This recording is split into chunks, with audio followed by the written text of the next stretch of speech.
What is happening? We are back, the Combat Conversation. I'm Mitchell Torres, and on this episode, we're joined by Keith LaCasse from Waza BJJ in Elk Grove, California.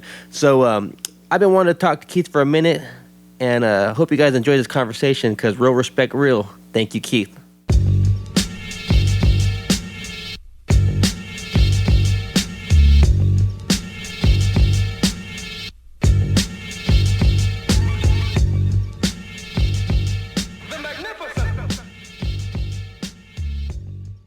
What is happening, podcast listeners? The Combat Conversation is back, and I'm with Keith LaCasse. Because I can't say his last name. I'm the worst with it.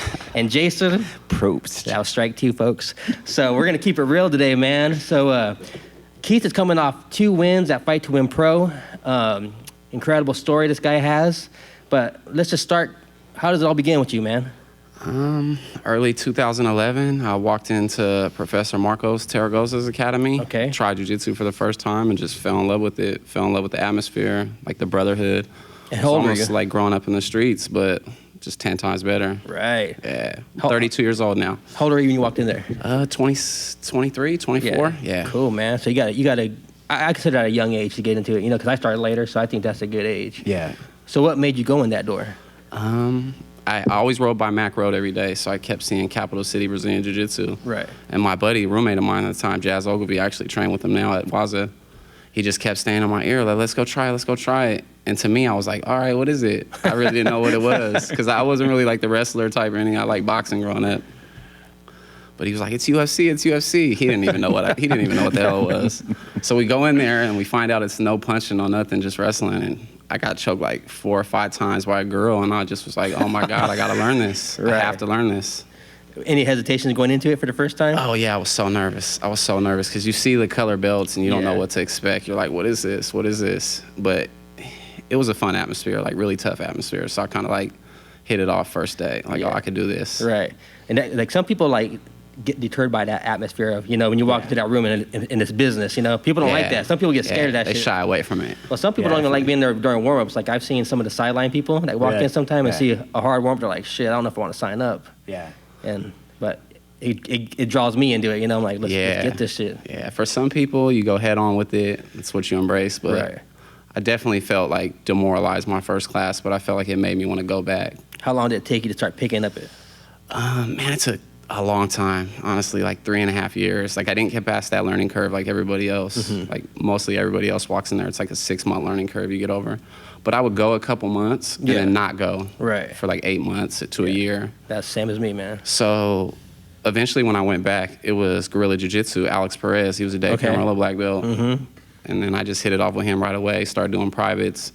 And then it just started clicking. Once it clicked, I was addicted. Privates, man, they get you so far, man. Yeah, I seen everybody else doing them. And I was like, what are they doing? Staying after class or getting to class early?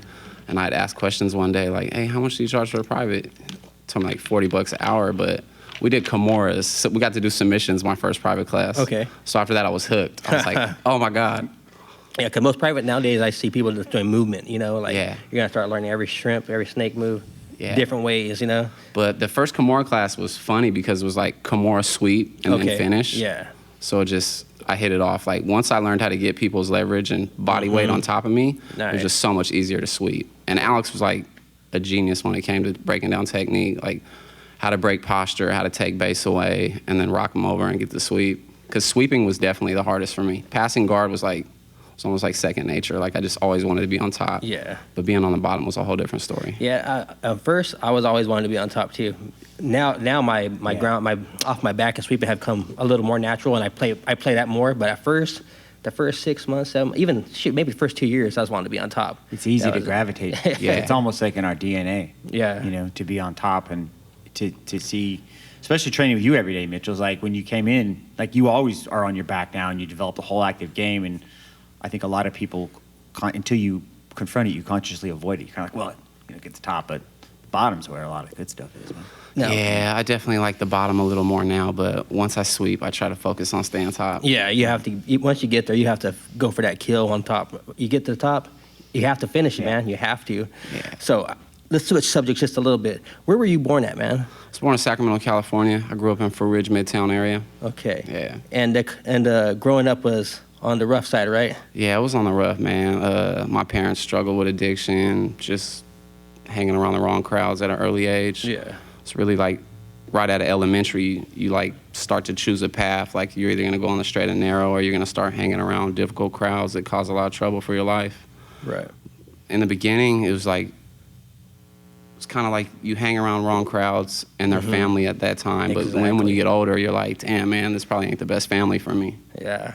I mean, I say that because I know a little of your backstory, you know, and I kind of relate to that. So, you know, that's why I kind of wanted to have you on here, because you're like the extreme of me, you know what I'm saying? The way you're growing up. I mean, I had it hard, you know, but after following your story, and because, you know, I follow you on a social media, and man, it's inspiring, man, right now. Your transition is really inspiring. The hard work you put in and changing things up. How hard was it to change it up? Like I can't really break it down. It took years, like probably 2 years in the blue belt. Like right before I got my purple belt, I started realizing like, damn, man, if I don't start cutting all the bad stuff out of my life, I'm just gonna end up in a horrible place. Yeah. And then letting my family down was like my biggest fear. So me seeing all three of my kids, like loving what their dad's doing with the whole jiu-jitsu and working out.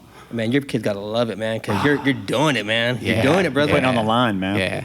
My 12-year-old, she motivates me a lot because she's a really smart kid. She like goes to Clarksburg Delta, a really nice school. Yeah. So she motivates me to be a good father. She's always on me, especially with the little ones. And you're out there, man. I watch you. You're with your kids all the time, man. Yeah, I love my kids, man. My kids are my backbone. Like, right. They're everything. Them and my fiance. That's cool, man. That's inspiring. I like seeing that, you know? Yeah. Because from like, I kind of put myself in the same boat, you know? And I'm growing up, you know, I grew up with the homies, you know? And you drive by my house, seriously, you drive by my house, Mercy Spring, Los Baños, 20 dudes in the front yard, you know? 20 dudes. And what are we doing? Nothing. Nothing, Same man. scene any town in America, man. You know I got into a lot of trouble hanging around with 20 dudes outside the house. It just never ends well. It never does. But one thing I will say, 10 of them dudes I still talk to every day. Yeah. Because they clean up their act, man. Those guys are, you know, I'm like, all right, cool, you know. Right. But every day I talk to these dudes. We're in a group text, and we just roast each other all day, you know? Yeah. So, No, that's unconditional love, man. Yeah, some friends show unconditional love, and then some just don't care. Right, yeah.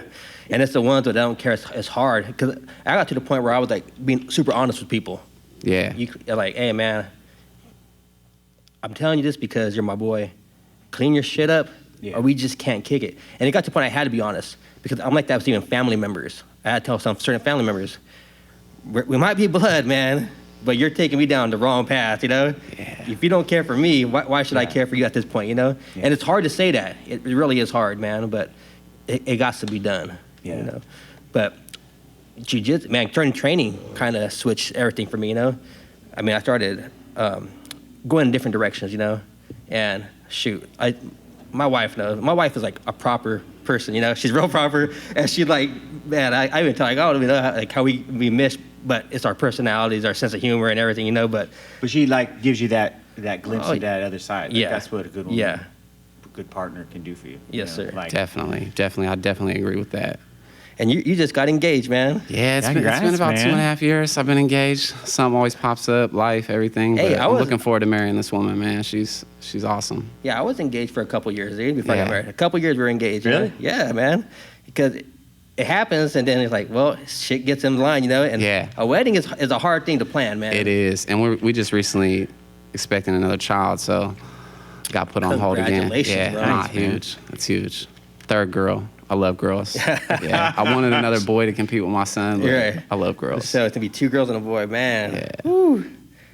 It's crazy shit, man. But isn't it weird that like a lot of my friends, they all have girls, man. Really? All these dudes, you know, Yeah. they It's all God's have girls, payback man. for us. It Right? is. It is. So getting back in from hanging out to getting into training, what makes you go into the competition path? Just my training partners and teammates, like my coach, Derek DeMano, he really doesn't push competition on any of us, but he leads by example. So it's like I start watching him do 1-2 tournaments a year, and then the people around me. Like I said, I started off with Marcos, so I always watched him compete and killing it. Always heard about Cassio killing it. so many dudes in Sacramento that motivate and inspire me. Davin Maxwell, Terry Maxwell, Cassiel Warnick. Some real senseis right there. Yeah, man. Like, look at Davin. He's just like beast. Yeah, it's incredible, man. All these guys, man. And that's what I told my friend. I go, man, getting down here with Cassio and all his lineage, it inspires you, man. Like, I wasn't even thinking about competing until I signed up here, you know? Once I got here, I started my training, started getting a little bit harder. I started pushing myself more to hang with everybody. Next thing you know, I'm signing up for tournaments. You know, I'm like, damn, I'm old, man. What am I doing? Yeah. It's just something that drives you about competition.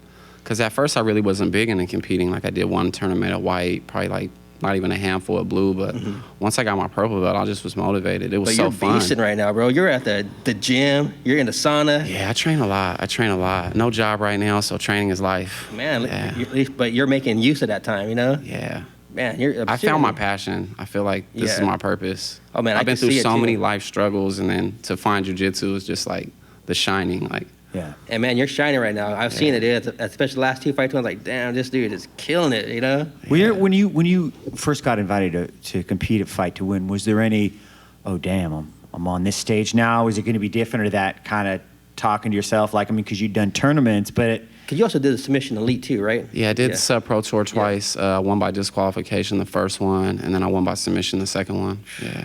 So you weren't not too much concerned about it. It was just like it's just another event, or because you're on that big stage, man. With competing jiu-jitsu, I never really get nervous out there. I mean, I get the butterflies, but for the most part, it's hard to convince myself that it's gonna be worse than like an actual street fight or something like that, getting punched in the face. Yeah. So it's always like more fun for me. Yeah. Like to get out there and test myself. Yeah, that's what I tell other people. Like, I mean, I've never been on a stage like yours, but when I get on the mat and I compete, I feel like it's true. Like, I feel like I just take a breath and it's like, let it go, you know? Yeah. I mean, I might get a little, I don't want to say nervous. I just get a little, like, maybe anxious, you know, sometimes to get on the mat. And then once I'm on the mat, it's like, let's just go, you know, everything goes. You got to tell yourself it's never going to be worse than training. Yeah. You should be training as hard as you can. Yeah. And then it's easy out there. Yeah, that's true, man. That is so true. Yeah, that's very true. I remember, you know, the funny thing was when one of the tournaments he went to, he did 4 matches in a day. God. He had to fight one dude twice. It was his first and his 4th match. And he beat the guy 19-0 the first match, lost the second match, third match he triangled dude in general points, but he had to fight the same guy. And I've never seen somebody who was so disgusted to dominate a match. Like, he won 12-0, but it's just like, I don't want to be here. And like, well, it's just funny, dude. You were like just disgusted. What went wrong? What happened? What was that? It was funny, dude. I just wasn't. You're like, Man, honestly, I just lost motivation. Yeah. I just lost motivation. I was like, man, because I knew I could beat that dude. And sometimes it sucks, like when you know you could beat somebody. Yeah, you know what? I suffer from that bad. Like, I'm not going to say I'm a poor sport, but losing sucks. Yeah. I mean, you learn it's never a loss, but losing sucks. Yeah. Well, I think what it was is that the guy I had to go against twice, I felt like I didn't even deserve to be there because I lost before that. So, and I go, I already beat this dude. Why do I got to fight him again? You know? So it's it was just a shitty feeling. I mean, it is what it is. It's hard to tell yourself, all right, it's just learning. It's just learning. Yeah. That's what it is, man. It's hard. Man, but man, I think I want to start competing more.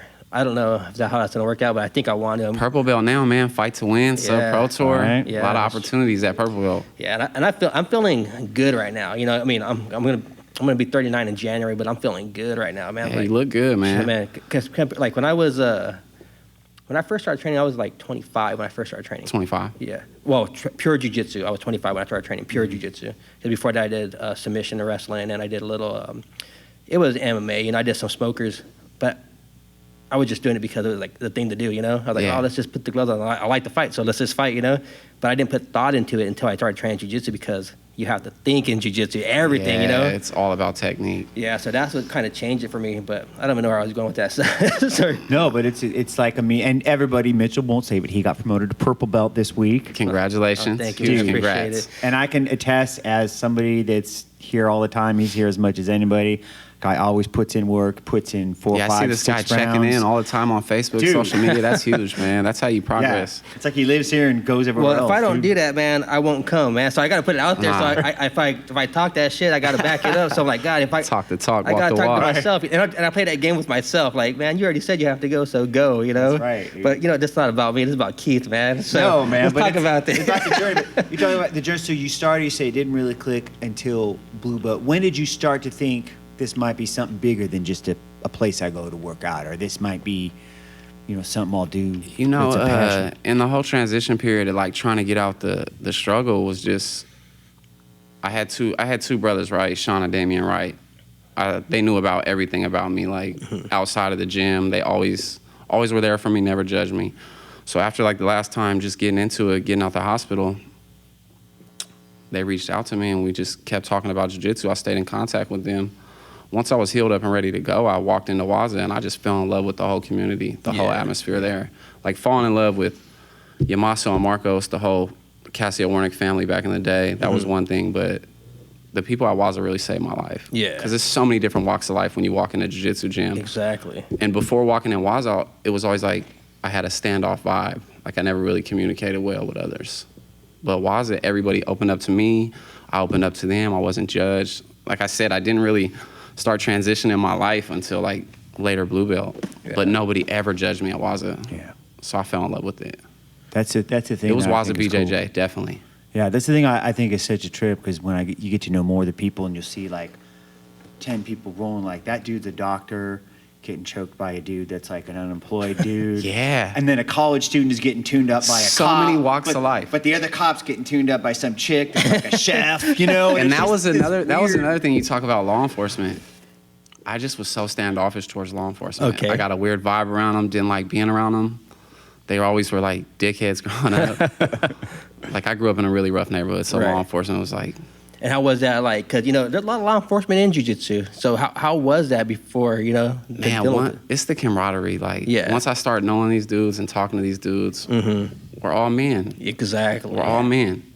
Yeah. Nobody's on a pedestal when you walk in a jiu-jitsu gym besides the master. Right. Yeah. Exactly. That's a good way to look at it, man. Yeah. That's a good way to look at it. It's the ultimate equalizer, dude.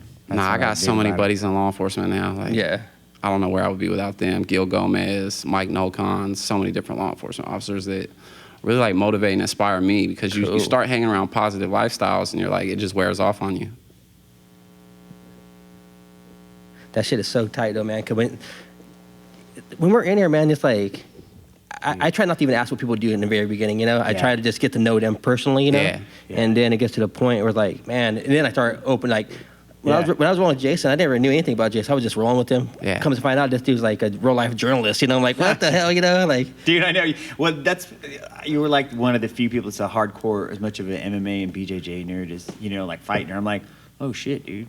Like I didn't know anything else. But there's some dude that's like we trained. But it's kind of fun to go that way. I like the equalizer of just we all come in here and like the only differentiation is our belt and our attitude. But even that, we're the same. It's like, it doesn't matter if you're a billionaire or just. It's that camaraderie, man. Dude. It's that camaraderie. Like, you put the blood, sweat, and tears in it together. It's a togetherness for sure. Yeah. So, what's next on your agenda, man? Because, you're not gonna do the Submission Pro Elite coming up? Nah, I'm not gonna do that, man. I got my baby due in November. Okay. I was like gravitating towards like BJJ tour towards the end of the year. That's probably gonna be the last one of the year, and then focus on my training. What's that one? That's the. It's always in Santa Cruz or San Jose. US Open. Yeah, US Open. That's the one. Man, I have a bad experience at the US Open, man. Did you? I always at the US Open since I first started training. I always got smoked at the US Open. Man, the Bay Area has beasts. Yeah. Like, it's a bunch of beasts in the Bay Area.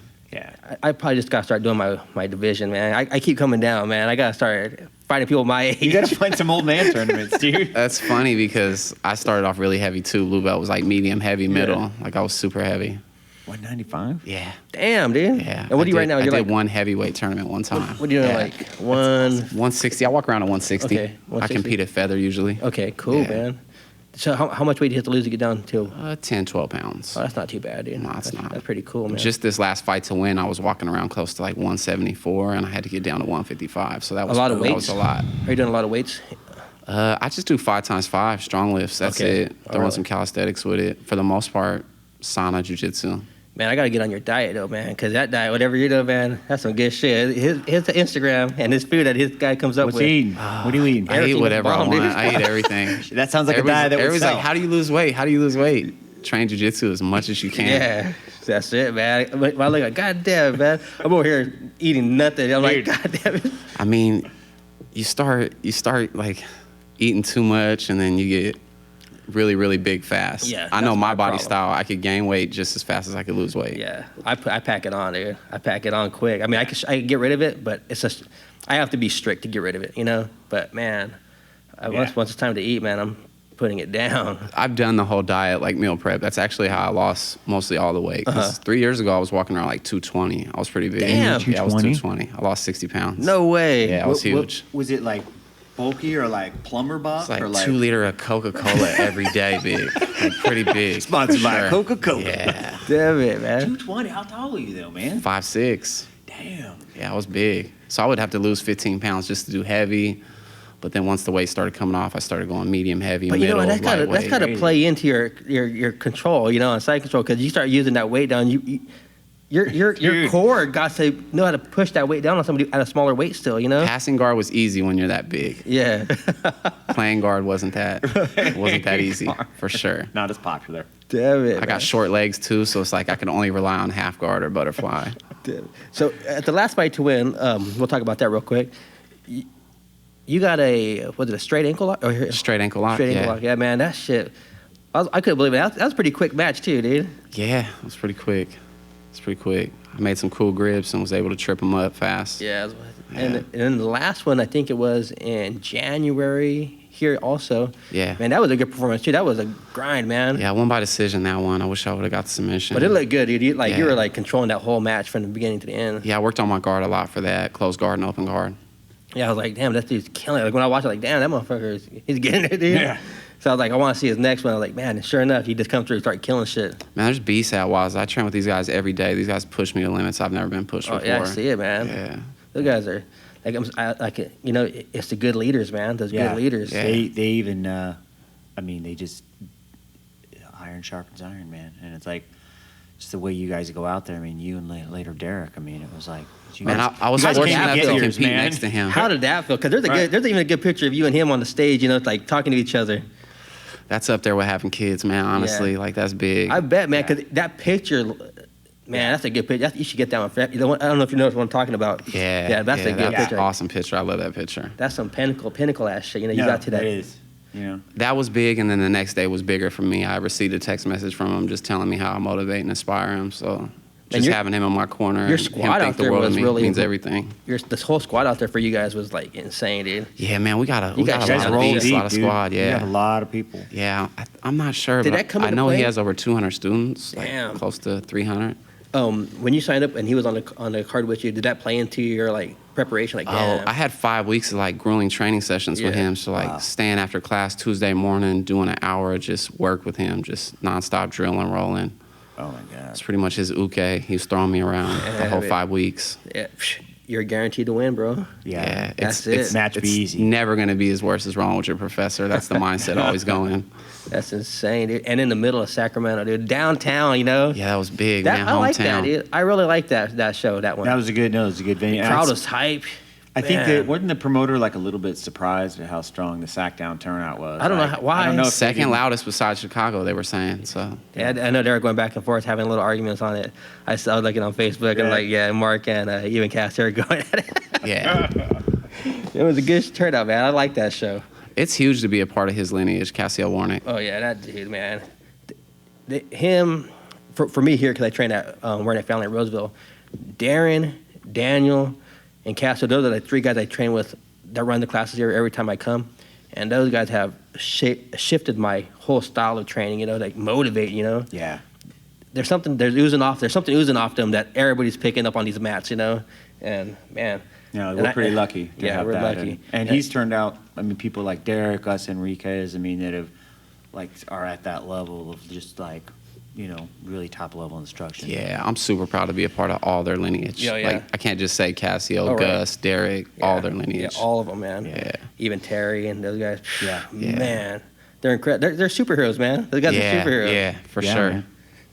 So, training. Once when you're a white belt and you're stepping on these mats with these guys, I want to know what people think like when they see you coming in there. Oh man, I Right? don't know. I probably looked like a thug, honestly. Tattoos on my face at the time when I first walked in, baggy clothes. Yeah. Mustang, paint, rims, beat. Like Beating just- in the parking lot. I probably wasn't like the average jiu-jitsu practitioner you get walking in the gym, for sure. Could you imagine what they think, because where I came from, that's all the guys I trained with were, you know what I'm saying? Right. Like I said, I was so standoffish. I was like a douchebag at first. Like, I'll openly admit, I had the biggest ego chip on my shoulder. Like, these guys aren't nothing to me. I'm just coming here to try to beat one of them up. Right, but really, it's like you're getting beat up every day, and it's just, not only is it demoralizing you, but slowly but surely you're getting rid of the shit you need to get rid of, which is the ego. Yeah, that's the thing. People got to shake their ego, man. I had an ego, man. Like, I'm telling you. I walked in, I got mopped, dude. I got mopped. The instructor, when I first started training, he asked me, "Oh, you ever rolled before?" I'm like, "Yeah, submission wrestling." Like, it's like an attitude. And he's like, submission wrestling. Like, nice guy. Oh, nice. All right. Man, that dude lit me up, man. He lit me up. And I was like, damn, I got to come back. I couldn't leave there. Like at least it was a guy. At least it was a guy. There's that. I got mopped up by Lana Erlinger, Mike Erlinger's wife.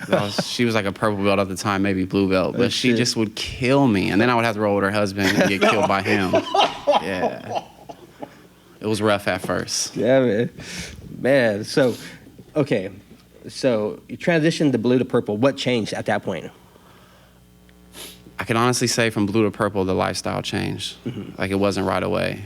Like, just hanging around everybody, a lot of positive influences made me want to, like, just cut everything out and focus on my family. And so it was the family before training? Yeah. The family. It's always family before training, but it's hard to train jiu-jitsu if you don't have family that supports what you like to do. Like my fiance, she supports the hell out of the whole jiu-jitsu. She knows it's my passion. Yeah, that's cool. Like, up until recently, I've been giving a lot of thought, like, man, if I could reach this potential that I need to reach, maybe one day I'll be able to teach and do this for a living. Right, man. That's a good way to look at it, Yeah. And I'm lucky that my wife understands that with me too, because I can only imagine how hard it is, because, I get out of work, I come and train, and then I see her in the evening, man.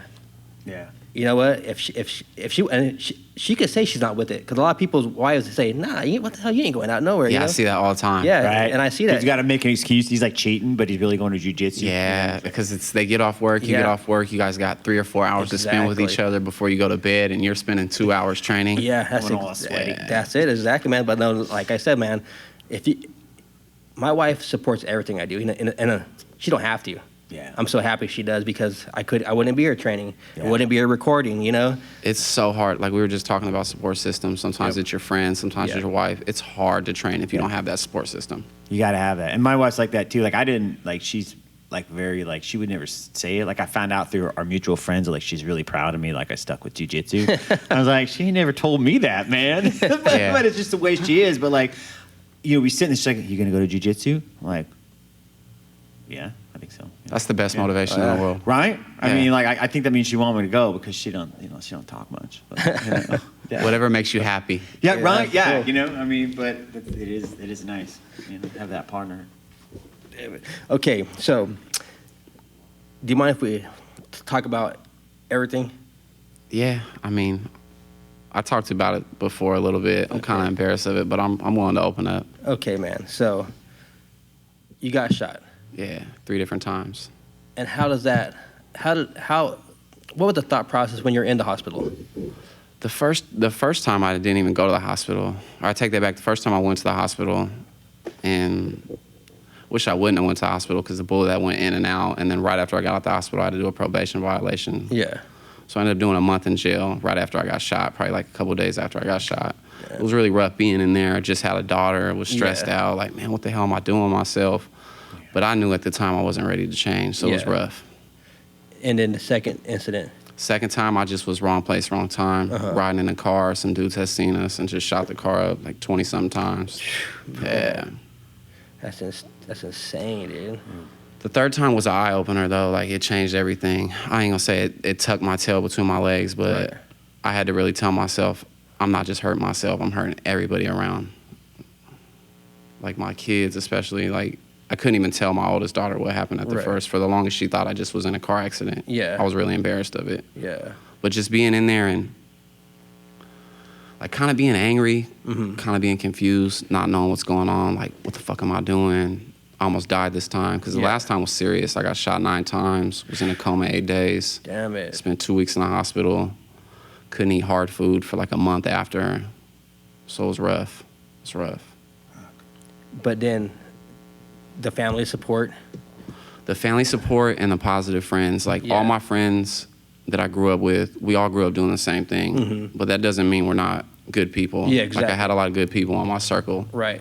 So they would tell me, like, man, what the fuck you doing? This your third time getting shot. Like, same neighborhood. You've been shot 3 times just in this little vicinity. Maybe you need to get outside of here.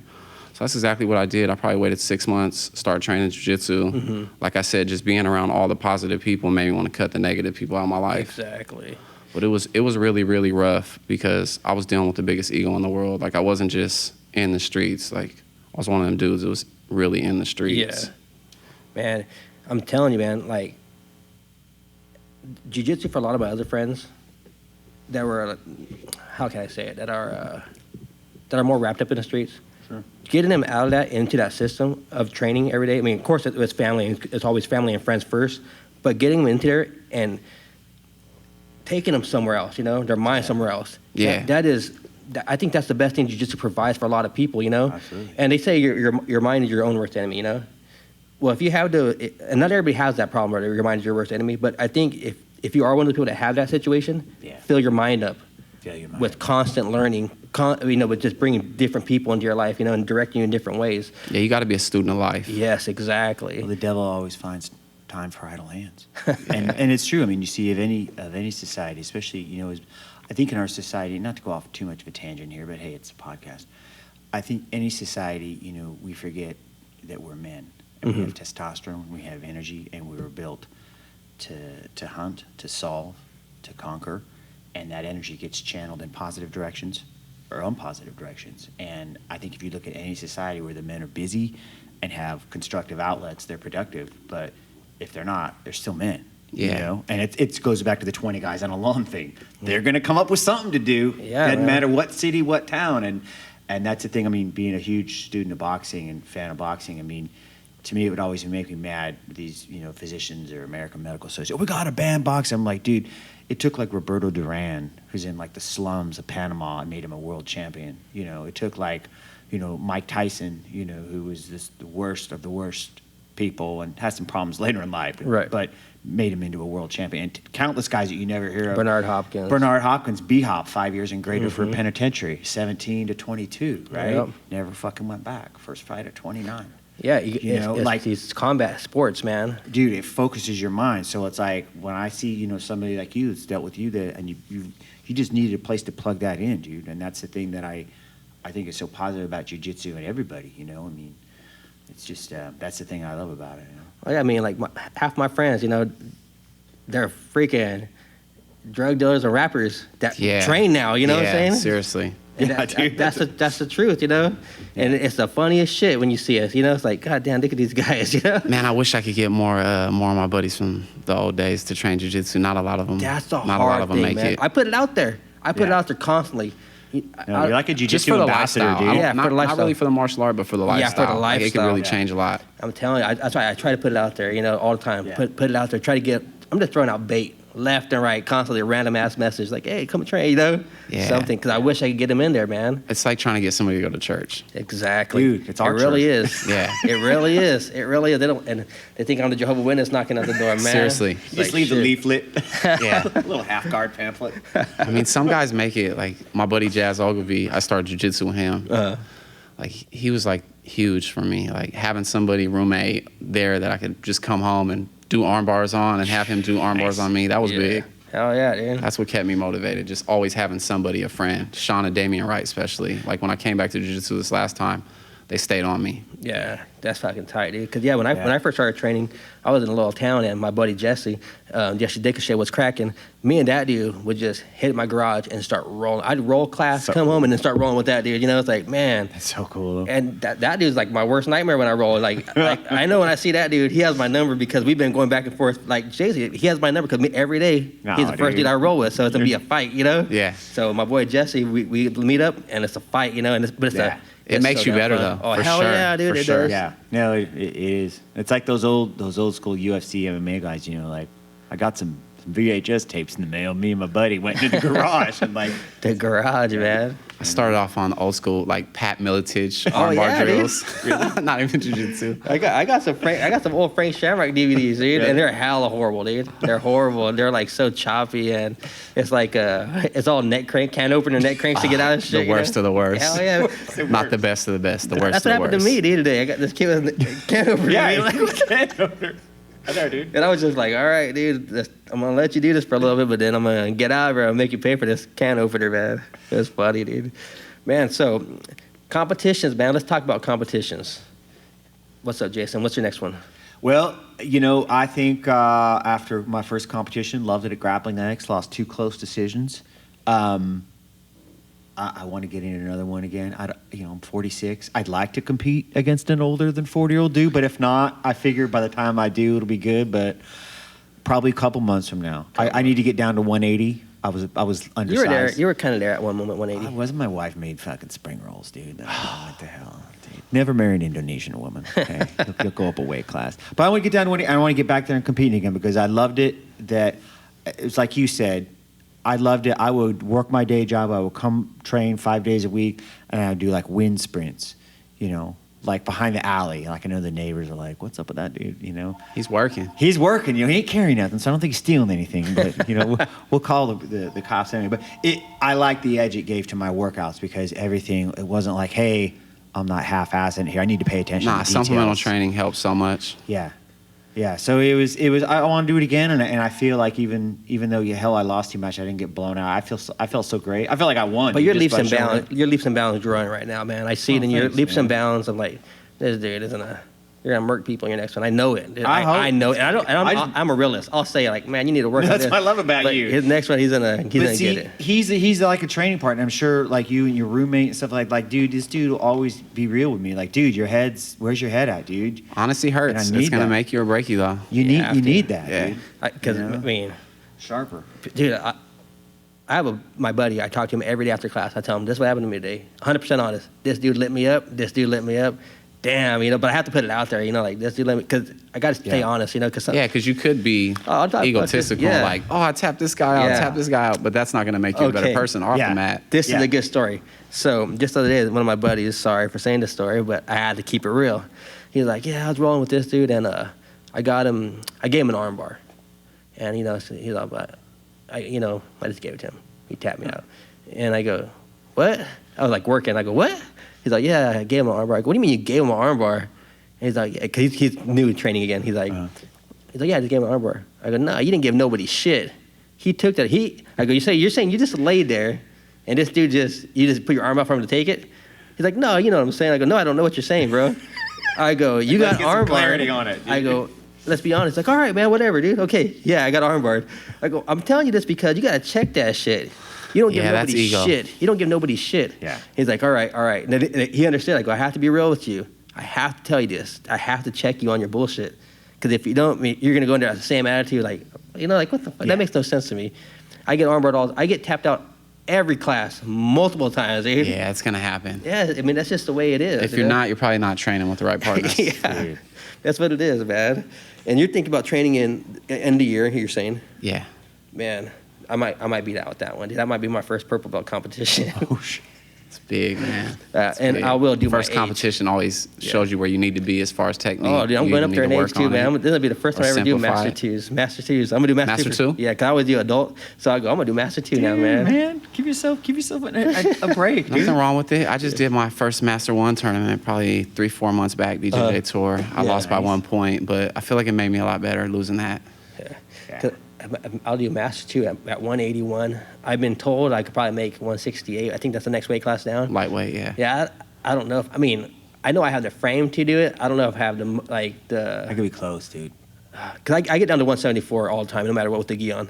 I feel comfortable because I'm always paranoid about numbers. Oh, you're right there. You can do it. I always get paranoid about the numbers of the scale. So I'm like, I want my gi weight and everything. So I don't want to ever, because I see dudes running around trying to make weight at the last second. I'm like, I'm not going to be that dude ever. I'm just going to come in light all the time. Just follow the Keith program. I'm always that dude. I'm like cutting 4 pounds a day. Into a cup. I'm always that dude. Not really doing the spitting, but like 2-hour sauna sessions in and out. Yeah. Dude, I can't do it, man. I'm a daily sauna user, so the extra sauna work is just really. Yeah, every day you use sauna. Every day I train, I use That's the sauna. so good. What does it do? What does it do for? What just relaxes me. Like you get out of a bad training session sometimes in jiu-jitsu, you're not thinking right. You're like, fuck, what the fuck did I do wrong? I choked 3 or 4 times. That's pretty good every day, huh? Yeah. Nice.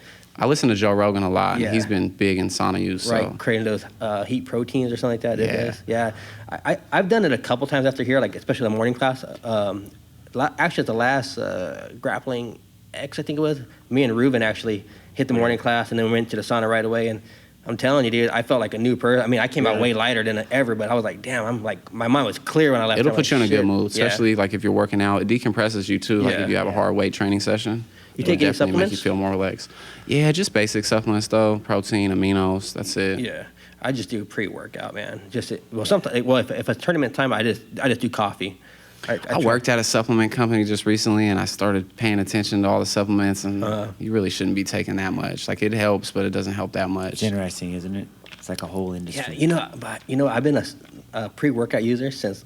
Okay, I love those. I've been using pre-workouts for years, dude. Years. You become dependent on those. Yeah, right. It becomes a mental thing too. Also, because that initial caffeine, nitrous oxygen. Yeah, man, I love this stuff called Cali Gold, man. Cali Gold. It's basically caffeine and B vitamins. You just pour it in your water. Crazy. Yeah, it's like 120, I believe, caffeine. Really? That's not as much as a Red Bull. Yeah, that's not that much. That's crazy. I love that. A little better for you than all that, though. Yeah. All I do is a pre-workout, and then if I'm training to lose weight, I cut the pre-workout because it does have like 3 grams of creatine in it, and that's all water. Yeah. So I cut that out. I do straight coffee, and then my weight starts coming off like crazy. Yeah, it's either that or coffee. I'm huge into coffee. Yeah, I drink all my coffee black. Dude, I love it, dude. I just get the espresso, just 3 shots of espresso before training. Yeah, I usually triple. Yeah, triple that. I have such a high tolerance for caffeine. Yeah, same here, dude. Like I could drink a cup of coffee right now and go to sleep, dude. Yeah, for real. That's just how I am. Yeah. I think it's not proven because I'm from a different time here. But when kids had ADD in school, they'd give them coffee in the morning to calm them down. Right. So caffeine don't really affect me, dude. And I drink my wife doesn't get mad if she hears this. I drink 2 cups of coffee in the morning, possibly a third on the way to work, or an energy drink. And I feel nothing, dude, and I'm still tired. Yeah. Man, my grandpa was the same way. Like, I got up every morning for school, and I would see my grandpa, like, just destroy half a pot of coffee by himself. But, I mean, he lived till he was, like, damn near 86, 87 years old. Right. Yeah, I was drinking coffee every morning before I went to school as a child. Like, really? It was like a normal thing for my mom to make coffee for us. And really? Yeah, dude, kindergarten, drinking coffee on the way to school. Coffee and bread. Yeah, exactly. Exactly, dude. And, I mean... But that's it, though. I mean, it was a bunch of kids that, you weren't medicated. They just knew what to give. Yeah. I mean, my grandma still tells stories of when the babies were teething, they would rub whiskey on their gums. Oh, I've heard about that. Yeah. You're like, really? Oh, yeah, calm them right down. Of course it did. I still do that to myself right now. When I get home and put whiskey on my... Exactly. Just a different delivery system. Yeah, it's more direct. Yeah, that's it, man. That's what oh, man. I'm a whiskey. What do you drink, Jason? You know what? I love beer. Because I'm anything I do, I consume a lot of it. Yeah. So hard liquor and me we don't party together well. And be hammered fast. Yeah, I get hammered fast more and more. So I like beer because I can nurse it. Love any beer. Love beers from the Northwest. But I'm a beer slut, dude. I'll sleep with anybody. IPAs, all that. IPAs, but dude, I'll drink. Yeah. I'll drink the shit beer. I'll drink good beer. Like I got these 2 neighbors. God bless them. Both old school and Vietnam veterans. And they have this running joke that Bud Light is good and the other guy drinks Miller Lite. And they just talk mad exactly shit. The same. And it's like, dude, this is like, this is like the difference, What do you drink, man? Man, I'm Hennessy. I'm Hennessy. old school. I like Hennessy. Nice. Hennessy, Remy Martin. I just recently started trying whiskeys and scotch. Oh, dude, that's like... Yeah. I like whiskeys, dude. I like scotch a lot, dude. And IPA beer. That's like my shit, dude. My wife drinks Corona. She calls my IPAs gum bumpers because when I start drinking, I start talking. You know what? Dude. I was just going to say, I'm a Corona Modelo dude. Yeah. If I do drink beer, it's usually Coronas or Modelos. Those are guaranteed in my fridge all the time, dude. Sometimes the Stellas. I like the Stellas. Stellas are good. I never really even tried it before, dude. You ever tried Stella? I'd never tried Stella. Good. I said either Corona, Modelo, or fucking some fancy-ass weird IPA, No, it's funny because you go to his house and it's always an IPA I've never heard of or seen, but it's good. The exotic stuff. Yeah. I have to, man. It's like your buddy that listens to obscure music, but it's pretty good. I've never heard of these cats, but they're good. As long as it's not mumble rap. That's right. So you watched that UFC this weekend? Yes, I did. And what did you think about that? Well, which fight? Well, let's let's start with the main event, man. That Brock and Cormier. Yeah, dude. Okay, I was very, you know what? I'm very happy. I love DC. Yeah, I love DC, and he's like just a good guy. I feel bad about what's happening with the John Jones situation. You know what I mean? Lose to him twice, and then the cloud over Jones. A lot of controversy behind it. Yeah, you know, and it's like, I remember a great saying, Johnny Tapia and Danny Romero, two great 115-pounders that came out of Albuquerque in the late 90s. And they had this long rivalry, and they finally met in a super fight. And I remember Larry Merchant said something I never forgot. He said, sometimes it's easier to stay on your horse the whole time than fall off it and keep getting back on, which was like Johnny Tapia. And it's like Cormier, you know, it's like he doesn't have any drama. He's just a solid dude, and that's why I love seeing him beat Stipe. I mean, I love it. Shocked. I was surprised Stipe to win. I thought Stipe would win, I wanted too. Stipe to win, too, but... Especially when he came out to MGK, I was like, that's a guy. Hearing the post-fight interview with Daniel Cormier just made me, like, rethink. Yeah. Like, damn, this dude executes every single game plan. Besides John Jones, like, he's went in there and executed every single game plan. What did you think about Brock going in there and like? It was WWE, that was weird, man. That was like wrestling. That back like ruined a in the beautiful day. moment. It ruined a beautiful moment, dude. Like a historic. That moment was so big. I mean, Brock Lesnar's always been like that. Remember the one time he came in there and talked shit about one of the beer companies? Yeah. I was so put off. That killed it for me. Cause I was like super happy, and then I was like, cool. I was like, damn, man, this shit got. Cause this is my issue with that whole fight. All right, my issue is this, dude. Isn't it cool how jiu-jitsu's not like that? Oh yeah, it's not, dude. It's crazy. But this is my issue. DC and everybody's saying like, you guys don't like money. What the fuck, you know? He's saying that you don't like money. I'm like, that's not the issue. That's the money. The money is not the issue. The issue is this. I'm not a John Jones fan, but he talks shit about John Jones for being a juicer. Yeah. Right. You're gonna give a juicer a match. That's right. What it is. Exactly. That's exactly what it is. It's not it's not him fighting Brock.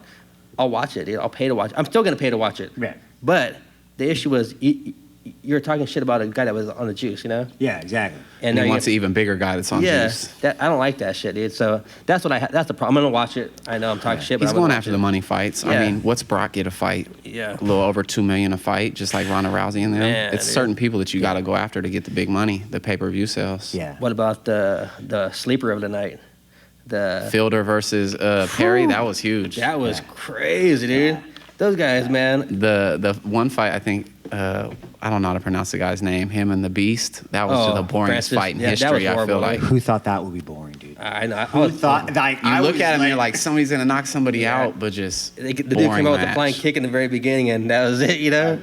Yeah, that guy has some mental issues. Francis. You know what? Honestly, after the Stipe loss, I know a lot of people.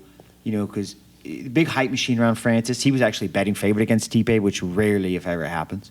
A challenger's a betting favorite, and he lost, and a lot of people, okay, hype train, whatever, but I actually was really encouraged by his loss to Stipe because, dude, he's been training 4 or 5 years. He was basically in bad position the whole time. He never broke. He never gave up, and he has a ton of physical ability. I just thought, okay, give this guy a couple more years season like GSP when he lost to Hughes the first time. He just needed the seasoning, but that's why I was so surprised that he came up flat against, Derek Lewis. Like, if there was ever a guy that was put there for a guy like Ngannou to flatline, it was Derek Lewis because he's not going to dance. He's going to come at you. He's going to throw overhand rights. Yeah, exactly. But what did you think? Was Ngannou overthinking? I just am baffled at why. Bro, sometimes people get scared, bro. He's consciously aware. That's a big division, big dudes. It doesn't take that much to knock you out when you're that big. Yeah, that's so crazy. I still think he can be champ, but you said you someday. You like boxing when you first started training? Yeah, I like boxing. I dibbled and dabbled with it at Calabrero and then private lessons, but once I found jiu-jitsu, it was like, all right, I'm not doing nothing else but jiu-jitsu. It's crazy, man. But I love watching boxing growing up. Like, boxing was huge. Still to this day, I kind of prefer boxing more than watching UFC. Right. Yeah, I still watch.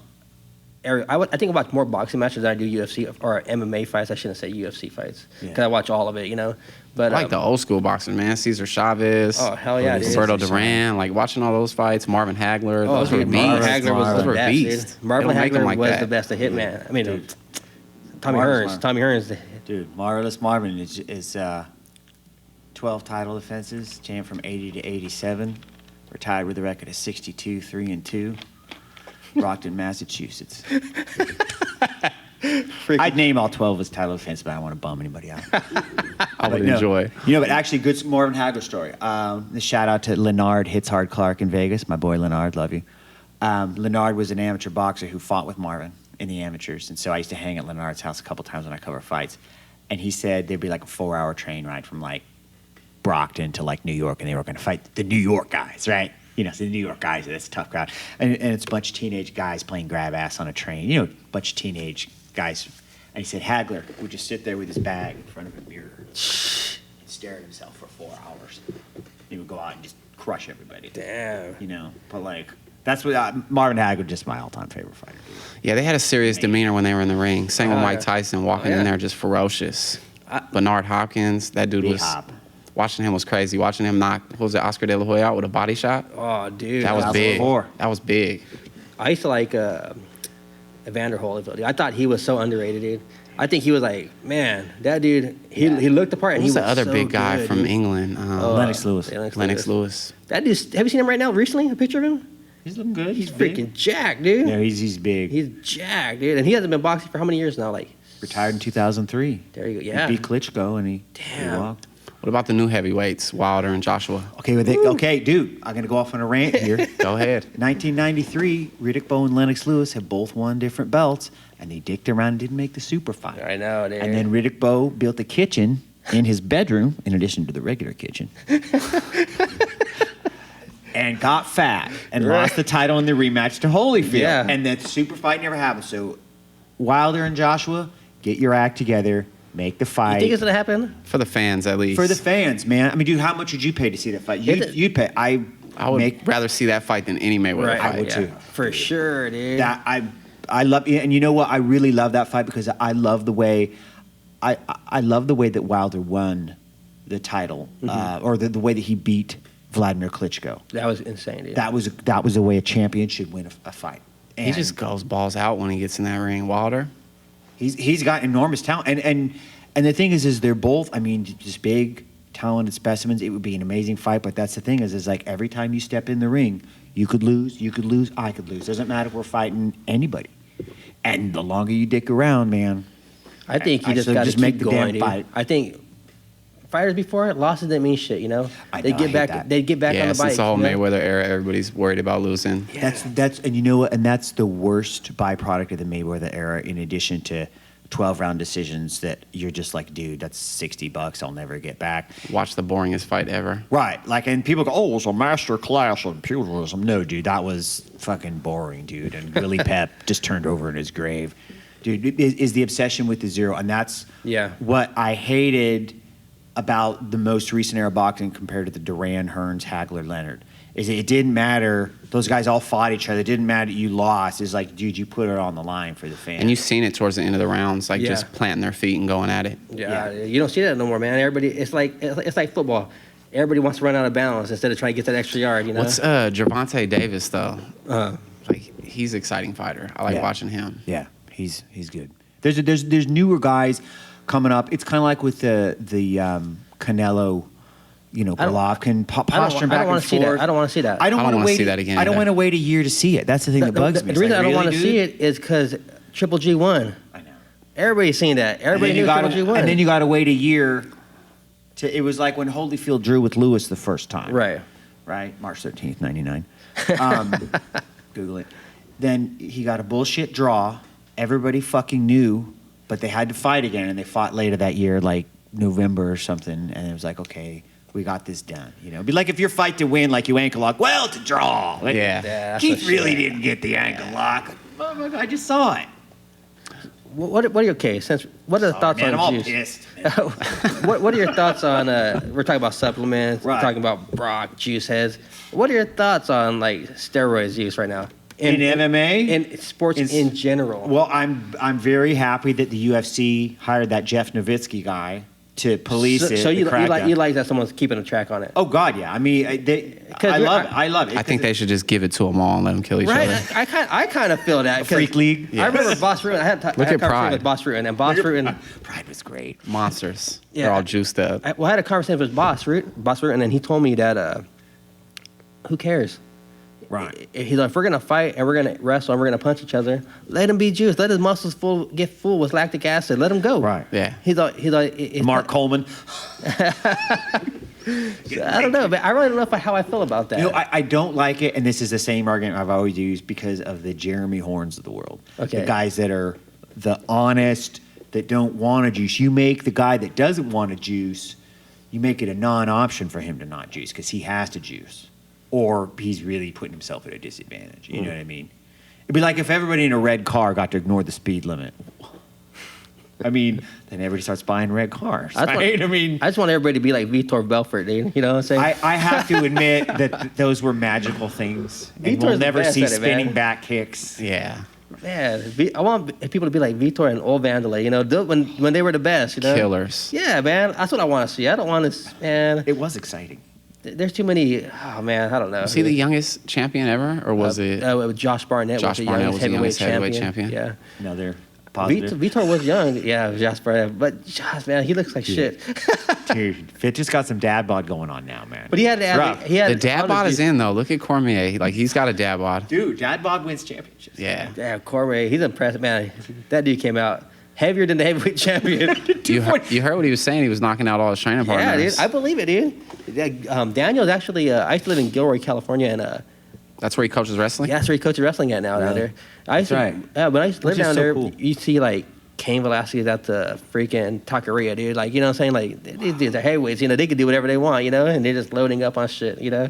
Dude. So crazy. No, I saw Cormier, he did a wrestling clinic up in Nespelem, Washington. My buddy lives up there, and it was just random. He was in town, and I watched him do this wrestling clinic with kids, and he was making sure these kids did the technique. It was 38th graders, and there was this one kid that was just fucking up left and right, and Cormier kept staying on him. And then the kid went and changed his shirt and came back, and Cormier was showing a technique. He goes, "Hey man, don't think I don't know that's you. You changed your shirt, you know." He's letting the kid know He's on it, dude. He wants him to do the technique But correctly. it's good that he watches kid. all that, you know? Yeah. That's like Castro watching the whole class. He pinpoints everything, you know? Dude. There's hella people here, and he knows what you did, what you didn't do. He you know? doesn't miss nothing, dude. He don't, man. It's insane, man. Is Derek like that too? I mean, because he's such a top-level grappler, dude. For the most part, Derek, he watches all of us, but the people that are having problems ask the questions, and he really takes the time to make sure you get it. He doesn't just show you it a couple times. Right. No, he really watches over you while you're doing technique, and he wants you to do it the precise way. Because, jiu-jitsu, I notice at least, there's always a preference, but there's always a wrong preference too. Yeah. Somebody will tell you to do something the wrong way, you do it the wrong way, and you mess up the whole move. Yeah. I ask tons of questions, man. I'm probably the worst driller. When it comes to the drilling technique, I'm the worst. I don't think anybody's worse than me. I man. get it wrong over and over and over. Yeah, I get it worse all the time, dude. Again, oh well, dude. Okay, we're almost an hour into this, so I know it went off jiu-jitsu quite a bit. Dude, that's talking boxing, baby. I enjoyed it. It's good to meet a boxing fan. Yeah, man. I love boxing. JC Chavez, I love dude. boxing. Hey, man, Keith. Culiacan, Mexico. All of them. Tony Tiger Lopez, Oh, Tony Marquez, Tiger. Oh. all them. Talking Tony to Jamie, that was Jamie Hara's boxing coach for a little bit. Are you serious? Yeah, dude. Dude, Dave, my buddy Dave. He was huge. He used to come to all the elementary schools. I went Really? to CB Wire when I was younger, Claim B Wire, and he would always come talk to the kids. He was huge. Yeah, that's good, man. Those people that give back, you know. He was, and Tony was on TV fighting John Molina, fighting in Sacramento. You see him man. everywhere in Sacramento. Right? I love that. And my buddy Dave Marinoble, old school MMA guy in Roseville, Right. world champion kickboxer, he still says that the hardest he's ever been hit was by Tony Lopez. God. Right? Sparred with heavyweights and Tony Lopez.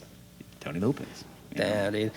That's what I kind of want people to realize, dude, that this area has so much to offer when it comes to kickboxing, boxing, jiu-jitsu, wrestling, MMA. It's people need to wake up, man. All these schools need to I be wish filled. IBJJF would wake up and have a Sacramento Open. There's Right? so many schools out Hey, here in surrounding areas, Bay Area, imagine the Central depth Valley. chart, man. Oh my God. I've been hitting all these people out, dude. Believe me, dude. I hit up everybody. Yeah. When are you coming to Sacramento? When are you coming to Sacramento? I've been telling all these organizations, come to Sacramento. Dude. Because IBJJF's everywhere now. Nashville. Yeah. There are 3 Atlanta. different spots in Ohio: Cleveland, Columbus, Yeah. Cincinnati. 3 spots in Texas, I believe. Dallas, Dude, San Antonio, and Austin. Columbus. Right. It did. There's like, what, 400,000 people in Sacramento or something like that? It's huge. We need man, I think it's a secret, dude. I think this area is a secret to people. I think Sacramento is like, we get lost behind like LA, Bay Area. Well, like maybe San Diego. People the like capital, though. It's the capital. That's what I'm telling you. Exactly. I just told that to grappling industry. I go because they always have shows everywhere. Throughout the world right now. Grappling industry is doing shows in Australia. Yeah. And they're in the Bay Area. And when they were in the Bay Area, they were so dead. Really? They were supposed to come out here. I remember I enrolled for a tournament out here, and then they emailed all of us saying that their equipment had got stolen or something like that. They ended up canceling the tournament. I asked them, I go, you guys need to come to Sacramento because the San Jose show, that should have been packed. And it was. They only had 4 mats out. Like, dude, I'm telling you. Yeah. You know, dude, Grappling X had 6 mats full, dude. Grappling X is a good tournament. I watched that blow up the last couple of years. Yeah. It's huge. I haven't got the chance to do it, but I think I'm going to do one of those next time it comes about. That one, I mean, you're guaranteed matches for sure on that one. Yeah, I love the round robin. You're guaranteed. How do you guys feel about points compared to submission only?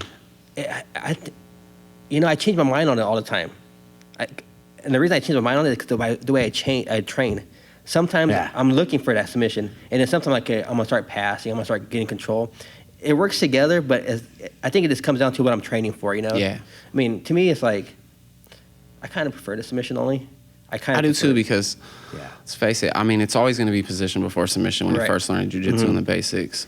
But you can give up position and counter with a submission sometimes. And that's why I like submission only. Yeah, that's why I like it too. Forget it. I'll give up 2 points, but I'll cross-choke the shit out of you. Yeah.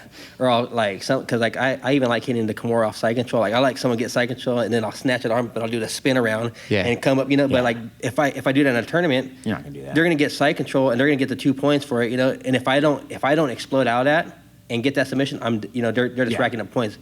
But if there's no points, I give that position. Chances are I might hit a sweep or I might get a finish, I have a real bad habit of going for cross chokes in the knee cut position and then sitting to my hip and finishing them when they come up on top. Right, that's right. But I mean, in a tournament, you're giving up 2 points. Yeah, damn it, dude. Yeah, when you think about it like that, it's like, right now in this conversation, I'm going to say submission. submission tournament. Only. Yeah. I love all competition, but submission only I favor. It's interesting how that changes your tactics and your kind of like the decision tree. Okay, if then. That's why I love Fight to Win. Like he tells you when he's breaking down the rules. Yeah. Like you could pass guard, take the back, but if you don't go for one submission and he threatens you with an actual submission, you're gonna lose. Yeah, man. So the way they work is submission attempts start racking up. Is that what it is? Real submissions attempt. I mean, anybody could go for a submission, but if it's not actually a threat, then I don't. It's up to the judges ultimately. So you gotta impress them. Yeah, but you got to finish last time, so Don't leave it up to the judges, baby. Yeah. Man, these guys, so I was at the.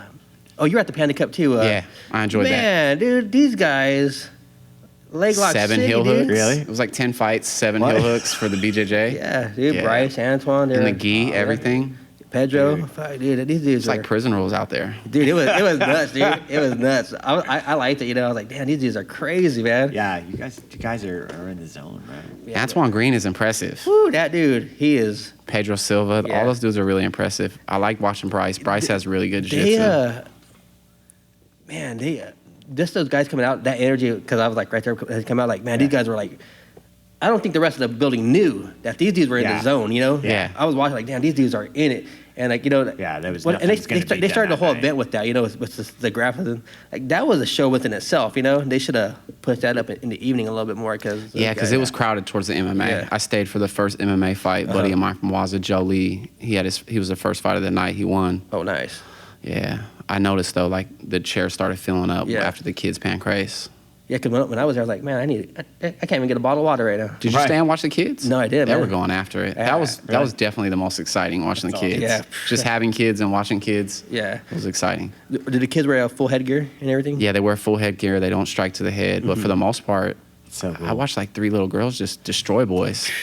Hey, so destroy boys. You gotta have a special place that are like wrestling matches when they're so young. He's got to go against the girl. That kid, that poor boy. Dude, I went he's in a no-win situation. Look at the what is her name? Katrina Morales trains Terry Maxwell's gym. Oh, dude, she's a killer. Those Maxwell kids. She's got a fight coming up on the Sub Pro Tour. She's gonna kill it. Those Maxwell kids are on some different level, man. Yeah. And they're having fun. Yeah. They're having fun. I'm like, man. It's a great environment over there. Yeah, those kids are having fun. But I was just at like 3 weeks ago at the Carnage, and I was watching the kids MMA class. Woo, those kids are getting it, bro. Really? Yeah, they have like cables on them. And they're pull back, and they're just running it past. Man, it's like, damn. Strength and conditioning with jiu-jitsu. Exactly, man. Those kids are getting it. That's scary. Man. All right, guys. We're out of here, man. Keith, how can people find you? On Instagram, KJits916, Facebook, Keith LaCasse, or just stop by Waza Jiu-Jitsu. That's it. People go out there and get it. Jason, what's cracking? Oh, man, just glad to doing the combat conversation. I've been another awesome guest. Thanks for coming on, Keith. Thank you. I appreciate it. All right, folks. See you guys next time. Late. Today's podcast is brought to you by Royal Star Inc. Custom T-shirts. Hey guys, do you ever go out looking for T-shirts but you can't find what you want? Or maybe you have an idea of something you want to put on the T-shirt? Or does your team not look like a team because you guys are wearing old logos, mismatching, different colors? That's not a good look. But Rudy at Royal Star Inc. got you covered. Hit them up for quality T-shirts, custom designs, fast turnarounds. They look great, they feel great. For sure, you've seen me rocking their gear before, and I'm going to tell you some of the best stuff I have. Follow them on Instagram at Royal Star Inc. Improving our world by improving our community, by improving ourselves. The mission at Redneck Family Jiu-Jitsu is simple yet global in the scope. They provide world-class instruction in Brazilian Jiu-Jitsu and a fun, family-friendly environment. They want to help every student reach their full potential both as an individual and a contributing member to society. It's a fun place, so guys, if you want to get in shape, if you want to challenge yourself, bring your family in, bring your friends in. We'll see you there. We're Redneck Family Jiu-Jitsu, located at 1801 Taylor Road, Suite 10, right next to In-N-Out. Call 916-771-0525. Ask for Darren.